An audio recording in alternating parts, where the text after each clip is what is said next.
Hello, everybody. I want to welcome you to today's webinar, where we're going to be talking about Gen Z's expectations for EDU sites. My name is Jeff Soriano, and I'm the head of marketing here at UVisit. And I can tell you that I am honestly very excited to be hosting this webinar because this is a topic that I'm not only interested in, but it's also really relevant for what I do. So we're going to talk really today about the expectations, why expectations have changed, and ultimately that one thing that you can do to meet those expectations. But before we jump in, I just want to go through a couple of housekeeping items. We are recording today's webinar, so if anyone does need to jump off, don't worry about it. We're going to send out an on-demand version later this week. If you do have questions throughout the webinar, don't hesitate to go into the GoToWebinar control panel, and you'll see an area where you can ask some questions. We're going to use time towards the end of today to answer any questions that you might have. So without further ado, we are going to jump into it. So most of you probably do know UVisit, but for anyone who doesn't know UVisit, we have been known in the industry for our award-winning virtual tours. We've been providing those for the last 10 years, and we've partnered with over 600 institutions. So really excited about all we've been able to do in that space, and excited to talk about what we're doing next. Now, what you might know is, again, that a lot of our partners leverage us for the virtual tours. That new offering or innovation that I'm talking about is really related to what we're referring to as interactive web content. And that's going to be what is going to be the main focus of today's presentation. So let me finish rambling here, and I will jump into the meat of today's presentation. For any of you who visited our site or have attended any of our webinars or read any of our content, you know that we talk a lot about this, that all roads really do lead back to your website. And there's no question that it's one of your most, if not your most, important recruitment tools. And the student journey is really become a digital first journey. And institutions have shifted a great deal of their programs to be digital, and that makes a ton of sense. I mean, that's where these folks, the Gen Z folks, are hanging out. So whether you are emailing people, you're texting people, you're running ads on social, posting on YouTube, these channels ultimately are driving back to your website. And it really shouldn't be too shocking that prospective students, specifically seniors and juniors, they continue to rank your site as their most influential resource when they're researching and choosing a school. But it raises a question that really hasn't been researched. How do they feel about your site? So we actually did a little research of our own. We started looking on the internet, and we started looking at sites like Reddit to see what students were actually saying. And these are real quotes. And what they're stating is that they're thinking about not applying to schools because they don't like the website. That's pretty interesting. And they're even saying that they're starting to look for the information that goes way beyond just the academics, but like, where do they find out about typical student life? And again, they're potentially making this decision as to apply to your school based on whether they like the site. But it kind of raises a question around, what do they or do not like about sites? Well, I think this is really tied back to this statement. And again, doing some research, finding some articles around Gen Z and the digital experience. What we were able to discover is that they have far higher and different expectations when it comes to the digital experiences that they're willing to and they want to engage with. And so what we here saw this as was both the opportunity and the challenge, but more so the opportunity. So we started asking ourselves a little bit more around what it is that they're looking to engage with. What we noticed is that flat images or static images, well, they kind of fall flat with Gen Z.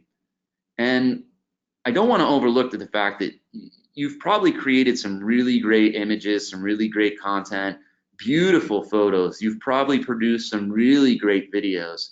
But it just seems as though these content types are just one that's not really engaging them. And it goes back to the fact that they're merely digesting the content, and what their desire is they want to interact with the content. They want to be part of the experience, and they're really interested in controlling the way that they receive and obtain information. So if they're looking to engage and interact with that school, they're also looking to understand things about the students, the faculties. And again, they don't want to just read about it, they want to participate in it.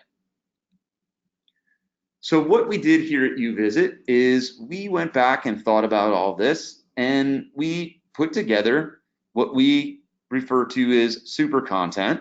And what it does is it transforms that traditional content into interactive content. So whether you have 360s, videos, photos, forms, maps, all of these different asset types, what we can do is actually integrate them all together to create a whole new kind of content, again, which we lovingly call super content, that transforms the traditional content ultimately into interactive content. And really what this does is it transforms or converts the website visitor from a passive viewer to an engaged participant. And they have the ability to do way more than just read and watch. They can interact.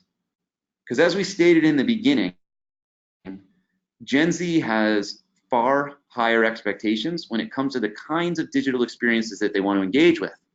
Well, this is the kind of content that's going to meet their expectations while also serving your needs and allowing you to achieve your goals. You're going to be able to educate the students about, what's unique about your institution, what's different, what's special, but in a way more interactive and engaging way.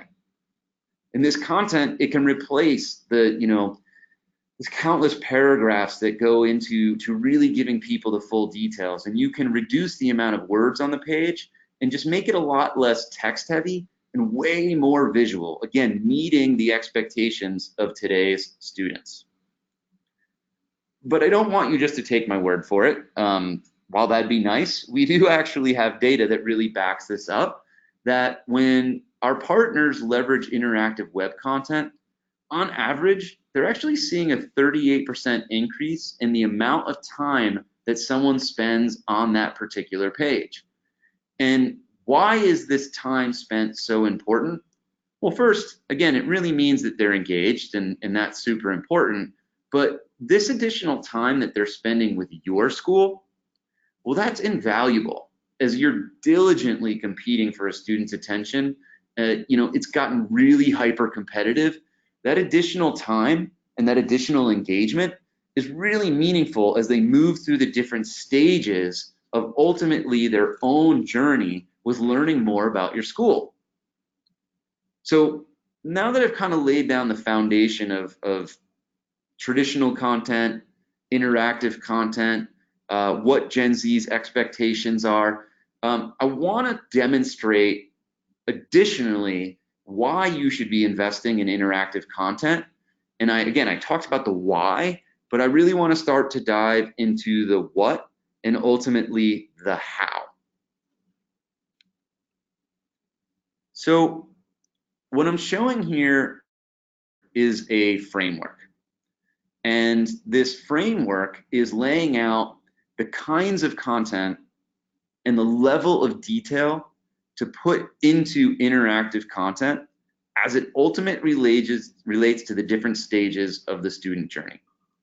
And I know this is a lot of information, and I will definitely be going through it in more detail, so I'm not going to read all of this to you. But ultimately, if you think about it from an awareness perspective, you're really trying to create that 10,000 foot view And the content is really going to be more related to a general audience. So a larger group of people. You might even say it's applicable to all audiences. But as you move to the right and you start moving through these different stages of recruitment, the content actually starts to get more personalized and goes deeper into the specific topics that you're talking about.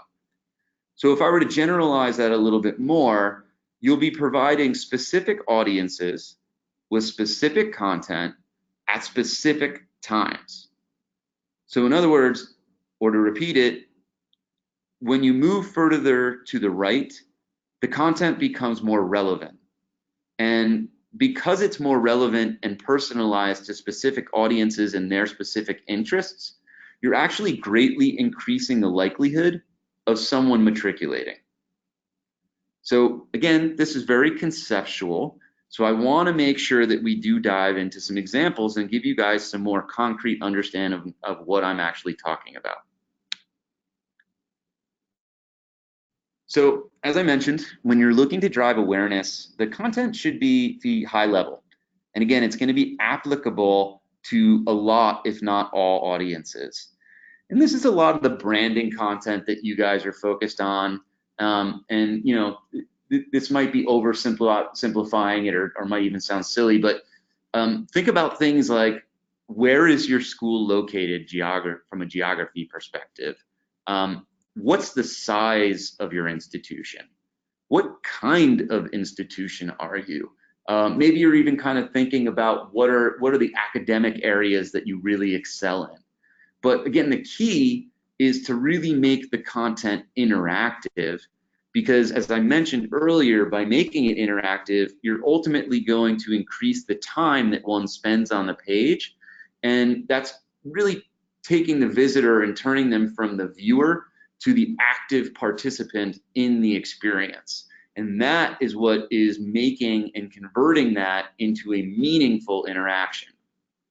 Now, as someone moves to the next stage of that journey, where we're moving from just general awareness to more interest, again, you're going to start to dive a little bit deeper. And this is the content that might even start to be aimed at a specific segment or cohort of students. For example, in looking at this one, Hamilton has interactive content on one of their campus life pages, and what they're highlighting is dining options. And in fact, what they call out is, when you're away from home, what and where you eat matters. So in the content and the way that they're positioning the content, you can see that they're speaking to a very specific cohort, which would be the prospective students, and focusing on that topic of food. Now, yes, parents might be interested in this topic as well, and they're obviously interested in where students are eating. So yes, you could repurpose this content to reach additional audiences. But as you can see, they're really showing other students. And by showing those other students, these prospective students are starting to really get an understanding of your institution from other students. And they're starting to feel like, could I really see myself going to this school? As you start to move past the interest level and you start to get into consideration, this is where, again, you're going to start to dive a little bit deeper. You're going to start to talk to students about specific programs, and you're going to go from that 10,000 foot to maybe the 5,000 foot to now you're going to maybe the 1,000 foot view of some of these programs. And at this point, based on a student's engagement with your institution, you're going to start to have information about them. Again, if they've shared information about areas of interest, this is where you can start to target them. So again, if you're running, let's say, paid advertisements focused on communication studies, or you're targeting folks with emails who have indicated some level of an interest in a major, you can start driving those programs back to the website, where you're not just giving them basic information, you're taking them inside the communications building. But you're embedding it directly into that page. And this lets people go way beyond photos. It's really creating that experience where the engagement is based off of the interactivity of the content. And what, again, just to mention, this is doing is increasing the time that that student is spending with you, and ultimately driving that consideration for your specific institution. Now, the next step in that process very often would be that the student is going to apply. So by doing this and really providing this interactive content at this consideration stage, what you're doing, again, is increasing or influencing that decision to move to that next step, would ultimately being applied.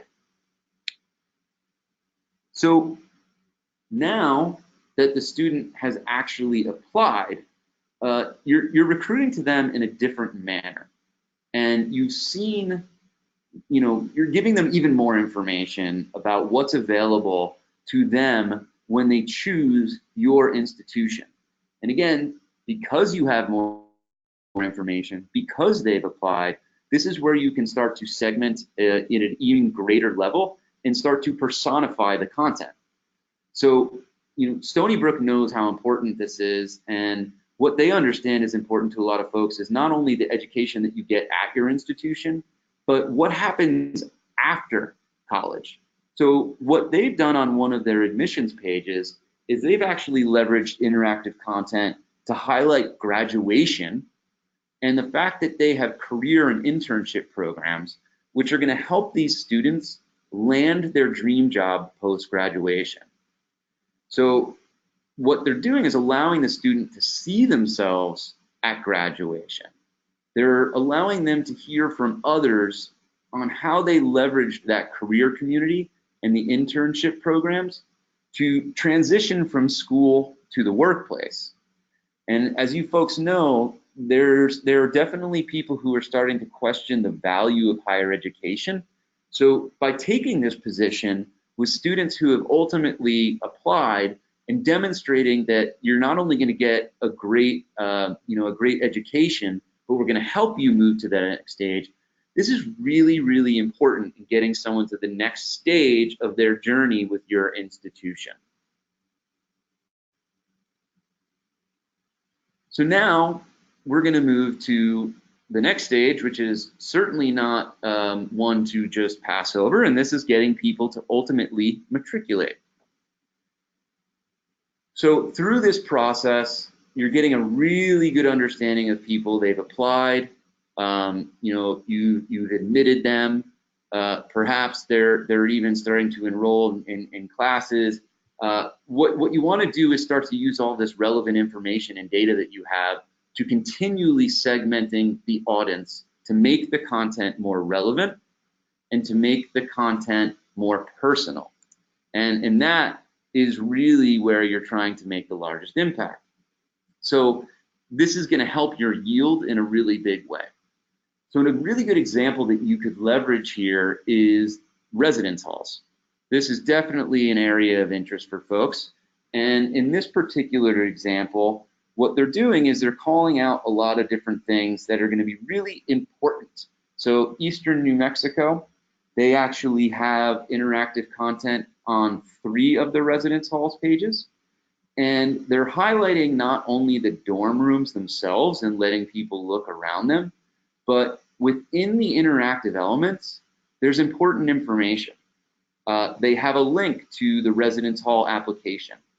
They have a link back to the academic calendar and even a link back to the athletics calendar. So when you think about what that student is looking at right before they kind of make that final decision, this is really going to help them make that decision. It's going to help reduce the anxiety that's related to, my gosh, I'm about to move far away from home. I'm about to leave mom and dad. I'm going to be on my own. By giving them all this relevant information, by giving them all of this really helpful information, you're really making them feel a lot less concerned about that decision and that your institution is ultimately supporting their decision. And if you remember those Reddit quotes that we looked at, people were asking about things like lifestyle and student life. So by creating the content and making it interactive, you're really giving that information to them.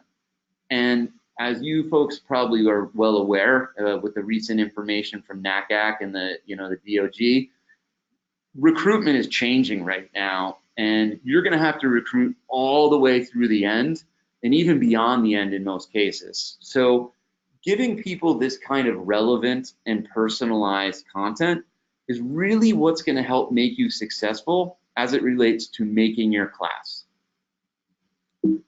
Now, I know that was a lot of content. I've given you a lot of information, and I don't want this to feel overwhelming, because you guys, as I mentioned in the beginning, you have a lot of great content on your site, in YouTube, Instagram, whatever the channels you're using. So I want to make sure that you understand that you can actually repurpose that content and get more out of it and a higher ROI, because we allow you to leverage that content in the UVisit platform, and we can actually layer all of that content together to convert it into traditional content. Now, that being said, if you do want additional content created, maybe some really great 360s to put into these as what we call main media, we have an award-winning production team that can also help create more content for you. So whether you're looking to use your own content or get more content, we're going to offer you all the solutions that you need to take your content to the next level and meet the expectations of Gen Z. Now, knowing that, I want to make sure that I'm respectful of time. I said that I am going to go through and answer some questions. So I am just taking a look at some of the questions that are coming in. So let me read through some of these. So here's a question. Would videos that are not interactive still be considered preferable to static photos? For example, a video of a biology professor on the biology department page. Absolutely. There's no question that folks really like video. I think what we're really saying is, why not take that video that is of the biology professor and embed it into a 360 photo of, let's say, one of the lecture halls or one of the classrooms.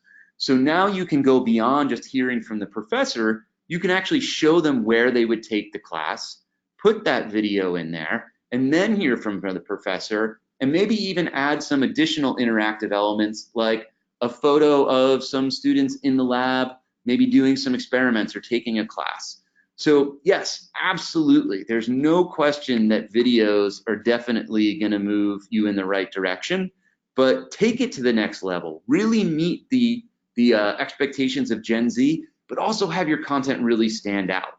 So really great question. Love that question. Next question. Somebody said, embedded on my page.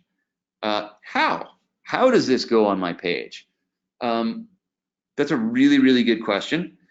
Very similar to how you would embed a video, like a YouTube video. It's really just a set of embed code that you hand to somebody that maybe it's your web services team, maybe it's your IT team. All they do is take that single embed code, they drop it right into that page that you want it to be displayed on, and the content will display. So super simple, very, very easy. It's just one embed code that you drop right on the page. A very good question. It's a light lift, but if you don't necessarily own or control the content on your pages, yeah, you would simply hand that code over to either, again, your web services team or your IT team, or if your marketing team has access to the CMS, you can do it that way as well. I am looking at our next question. Whose content is this? Do you create it? Okay, great. Yeah, so if that question maybe came in before I said some stuff at the end, apologies if I'm repeating myself, but it's a little bit of everything. If you have your own content, great. We're more than happy to leverage it and repurpose it. But if you do need content created, we do have an award-winning production team that can come out, create content, anything from photos to 360 panos to video, 360 video. We can do all of that, and we can work with you guys to understand what's the most important content that you want created that we can help create for you. Oh, another good question. This is a really good one.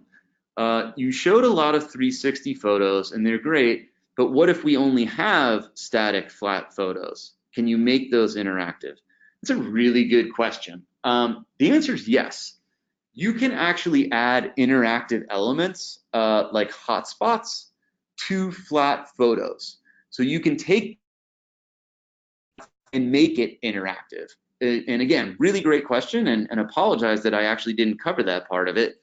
The interactive capabilities, yes, 360s are great, but they can be added to flat photos, allowing you to really, kind of let's call it crawl, walk, run into moving from traditional content into interactive content. Very good question. Good one. How much? That's a really good question.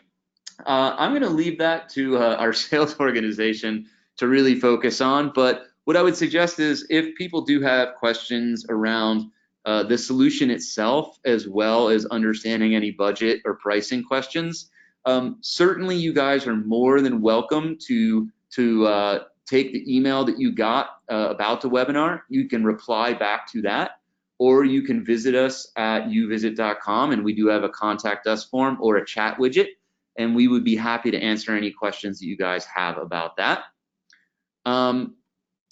Another question, I'm going to continue to kind of crank through these quickly to answer as many as possible. We want to use more interactive materials such as videos, but we're discouraged by a research team who cited increased download times that turn potential students away. Your thoughts? Got it. Okay, really good question. This goes back to website performance, and it goes back to website content, and can it slow down your page, or can it hinder your page performance? I'm going to answer this in a little bit of a technical way. There are two different ways that content loads on a page. The two different ways are referred to as synchronous versus asynchronous. And the difference is in synchronous, the content on the page loads in the order that the content on the page is displayed.